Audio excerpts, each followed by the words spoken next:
হ্যাঁ মরে গেছে গা। সিদ্ধাতে ধরছে মনের মধ্যে সিদ্ধাতে ধরছে আর সারে নাই মরে গেছে গা।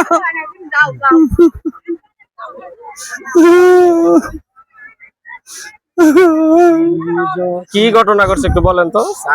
গোসু করতে আইছিল, গোসু করতে আইয়া পরে হ্যাঁ সাঁতার জানে না, পরে আস্তে আস্তে কুসু গিয়া আর পায় না আর কি, এই অবস্থা। আমি হারা গেছে পরে দেখছেন কি, কে দেখছে প্রথম?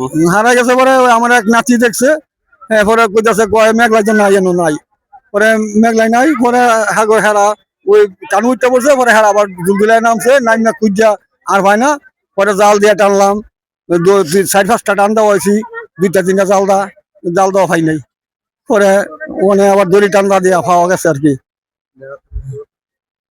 আমি কি 2টার দিকে আইসা আমি দেখি সবাই ডুবাইতেছে, তারপর জাল আনলো, জালের পরে দেখলাম সবাই, আমিও জালের সাথে টানলাম কিন্তু পাইলাম না।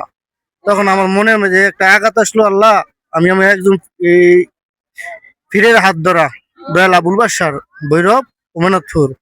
তখন আমি কি করলাম, ইয়া রাসূলুল্লাহ তুমি জানি আমি যে দড়ির ধরে একটা আমার মনে একটা বাড়ি দিল যে আমি যদি কাছি টান দেই, দড়ির মধ্যে ইট বেঁধে যদি টান দেই, যদি আমি লাস্ট থেকে থাকে আমার দয়ালা আমার নিরাশ করতো না।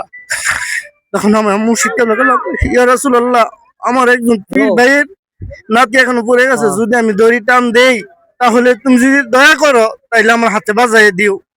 এই বলে আমি আমার মুর্শিদ কেবলার নাম স্মরণ করিয়া জাল দড়ি টান দিলাম। কিছুক্ষণ পরে যখন বাজলো আমার মনের ভিতরে একটা আঘাত আসলো, যে আল্লাহ মনে আমার বাজছে মনে হয়, তা আমি সবাই লাগছে আপনার শরীরের মধ্যে লাগছে? না দড়ির কাছে যখন বাজছে তখন আমার মনের ভিতরে একটা আঘাত দেখছে, সঙ্গত দয়াল আমার স্মরণ করে দিয়েছে যে হয়তো বাজছে। আমি সবাই বললাম যে একটা যে কোনো বাজছে, তারপরে কাছাকাছি দেখলাম যে আমার কাছাকাছি আসা আরেকজনের কাছে এই জায়গাটা দেন, এই জায়গাটার মধ্যে সম্ভবত আছে, তারপরে একজন গিয়ে নামিয়া তারে তুললো। এখন কি মারা গেছে না? এখন মারা গেছে। পরিবারের সন্ধান পাইছেন?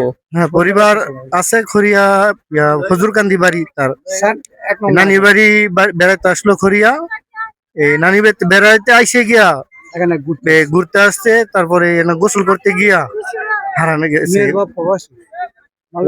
প্রবাসী। দর্শক দেখতে পাচ্ছেন এই পুকুরের নাম কি? বালুর মাঠ বলে, বালুরঘাটা, কেউ কোনো বাচ্চা মারা গেছে নাকি? আরো আগে এটার কারণ কি? বাবা মায়ের উদাসীনতা নাকি অন্য কোনো সমস্যা আছে? এটার মধ্যে সবাই বলে, মুরব্বীর বলে যে এখানে বালুরঘাট অনেক গভীর, এখান থেকে বালু তোলা হয়েছে, এখানে আপনার অন্য কিছু একটা গাইবি কোনো জিনিস আছে। আগে অনেক লোক মারা গেছে, আমার বড় ভাই একজন, ওনারও হঠাৎ করে একজন 2 বন্ধু গোসল করে এসে হঠাৎ করে দেয় আমার বড় ভাই নাই, তার বন্ধু বলতেছে যে আরে আমার লগের বন্ধুটা কই, তখন তারে পানির তলে ডুবাইয়া বার করে আনছে। ইনশাল্লাহ আমার বড় ভাই মরে নাই, জীবিত বেঁচে গেছে।